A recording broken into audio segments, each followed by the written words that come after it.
I'd like to introduce you to my film that I've made of our trip to Iceland with my friend Andrew.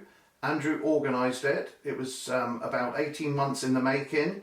In between times we had COVID-19. That actually gave us a little bit more of a problem.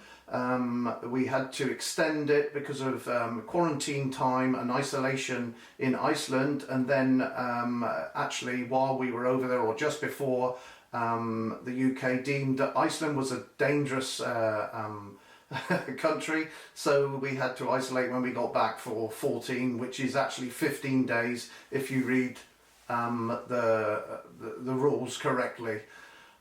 This is a documentary style film of about half an hour in length, but it is mainly for photographers, but others might want to see it. It has got some stunning views and photography and just generalised Iceland photographs. What is unique about this small film is that I shot it on an iPhone 11. The whole footage, except for this introduction, which is done on professional cameras, is shot on this iPhone 11. I've only recently got it. I saw what the capabilities were and I thought I'd give it a go.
After many days of quarantine, we decided to take a day trip to go and see our first of many waterfalls.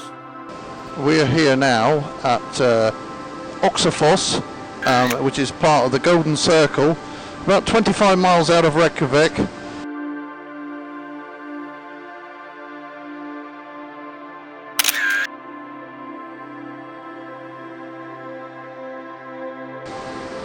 Just to prove that there are two of us, I've got Andrew here with his Canon.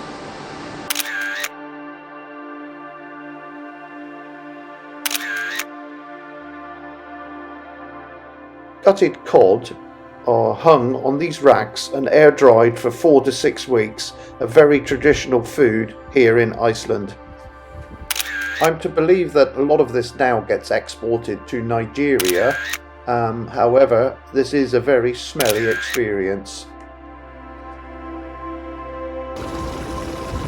It does seem quite bizarre. When we're driving around, all of a sudden you'll go around a corner and then you'll see steam emerging from the hillside.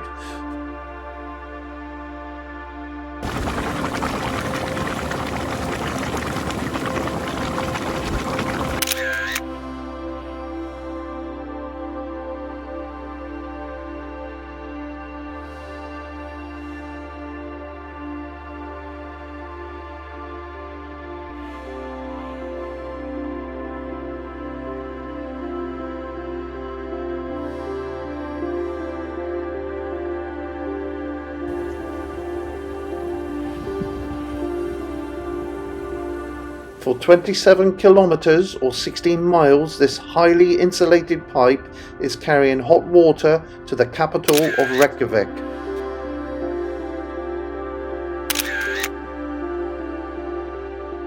Temperature of this water in this pipe is 100 degrees centigrade.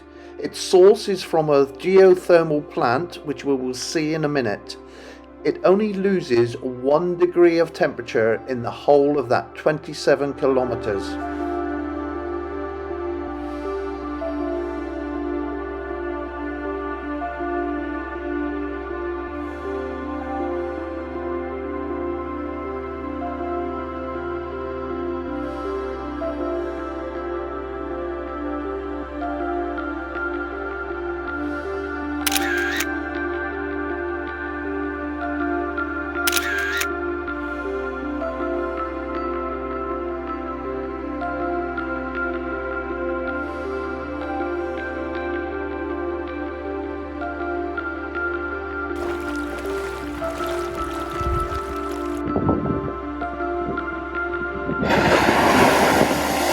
This is Iceland's famous geyser. It's also their biggest.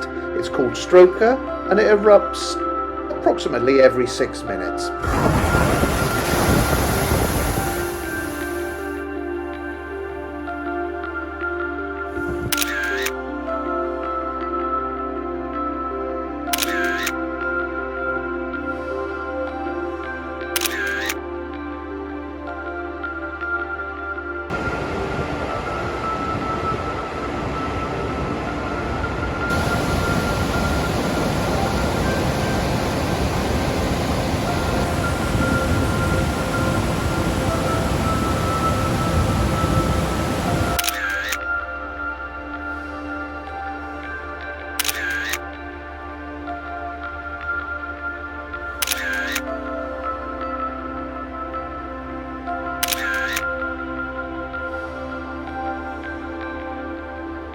This road trip, or should I say off-road trip, is for us to go and view and photograph two of the most iconic and highest waterfalls here in Iceland.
We're at a crater, old volcanic crater.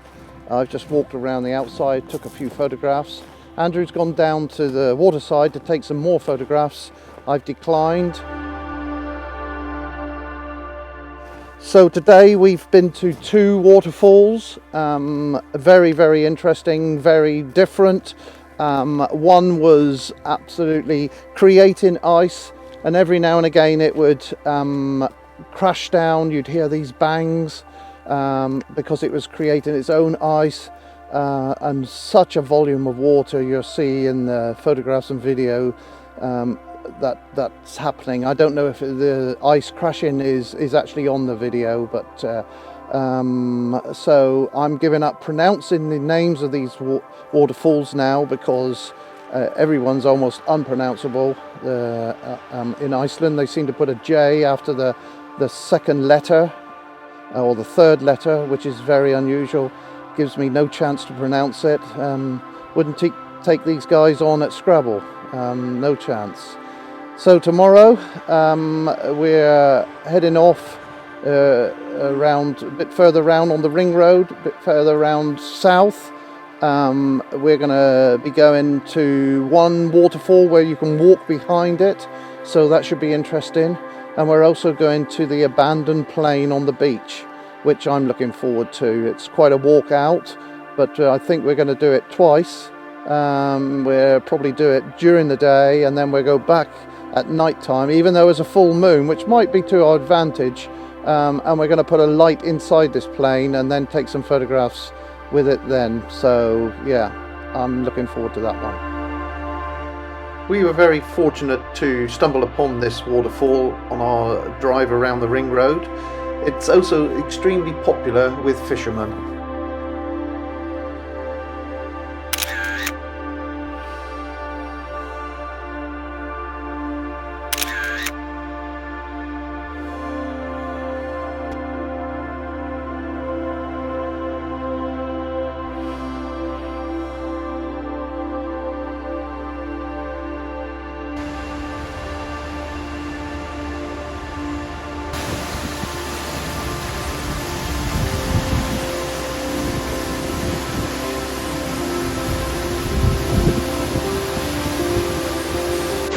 This is a bit different today.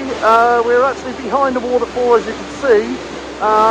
We had to walk through lots of spray where the wind's blowing it downstream, and now we've got this sort of vortex system where it's actually blowing in behind. We're completely drenched. We've had to protect the camera gear as much as possible. The iPhone that I'm filming this on is actually wet right through. Let's hope Apple come up with the goods and say how waterproof they are.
This picture I have taken from the internet is the normal view with all the tourists, and of course before coronavirus.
So here we are on our second visit to this abandoned plane, or a wreck of a plane that was it came down in 1973. It made an emergency landing on this black volcanic ash beach. It was a US Navy plane. Again, as I said, it ran into some sort of difficulties. There's been lots of speculation about why it came down, but I don't think anybody actually knows the truth, probably just the pilots. Everyone survived on board. I think there was only a handful of servicemen anyway. It's an iconic photographic situation, and we're taking full advantage of it. This is our evening come night visit, where we will illuminate the inside and hopefully get some good shots.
This certainly is an intriguing area, so intriguing in fact we spent best part of the day here observing and taking photographs. Some of these icebergs flowing out to sea are larger than cars, and of course they would weigh tons as well.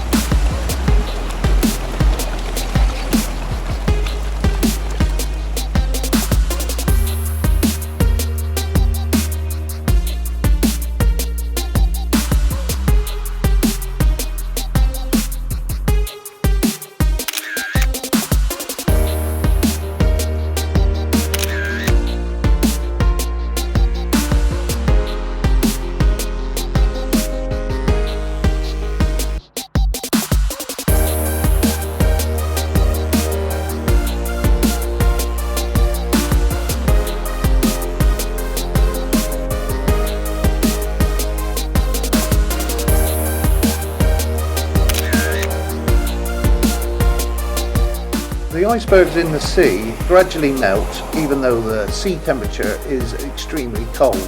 The little pieces wash up onto the beach, thus the touristy name Diamond Beach.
Today we're following a canyon.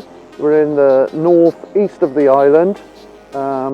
We've been on an unmade up road for about 15 miles to get to this canyon. There's 3 waterfalls, the biggest one being Detty Foss, which is further up. You might be able to see the spray coming up from it.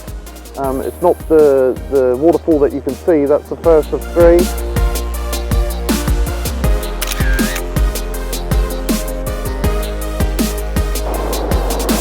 We've now reached Detty Foss. This waterfall is the second largest by volume in Europe, and you can hear the amount of water going over. It's absolutely deafening.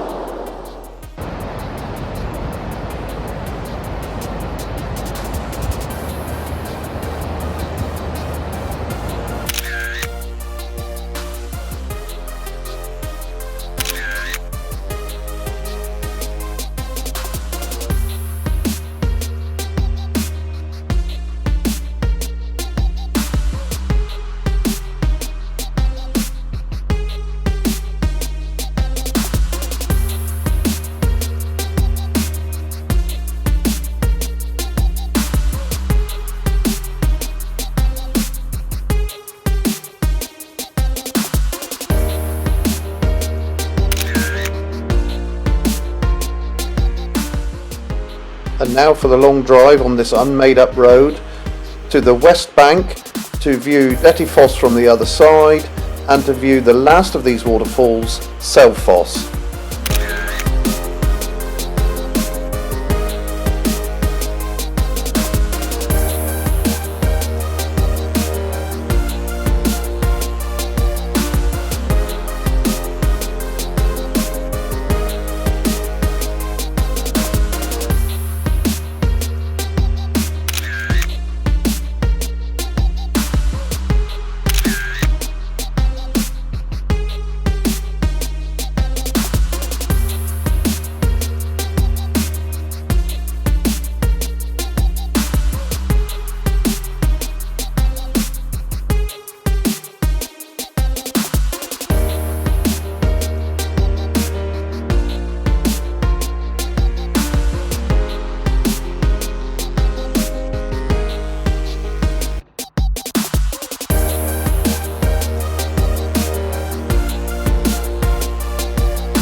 This was a pit stop or a coffee stop for us.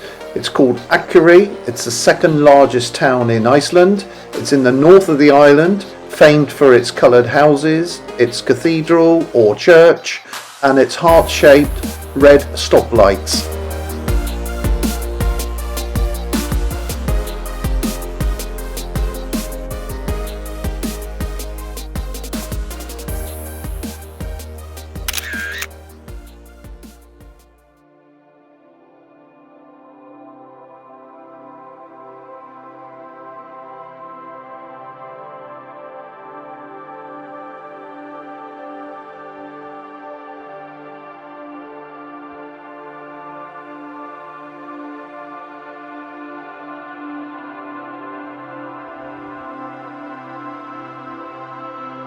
This strange rock outcrop, just a few yards out from the coast, has got the appearance of a dragon drinking.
Here we are on yet another off-road trip, this time to the coast, to one of the most westerly points on the island. The next stop beyond this would be Greenland.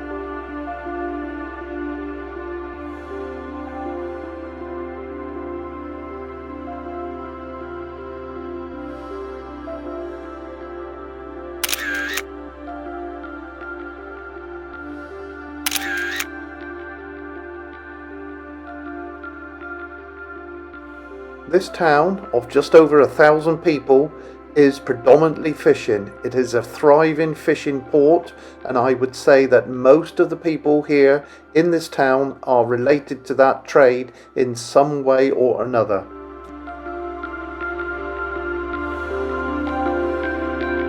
This particular trawler was absolutely fascinating to watch unload. This whole operation only took about 20 minutes. So much so that the skipper of the vessel never even tied up to the quay.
Kirkhu Fell, or otherwise known as the Church Mountain, has been used in many films, and you also might recognise it from the Game of Thrones.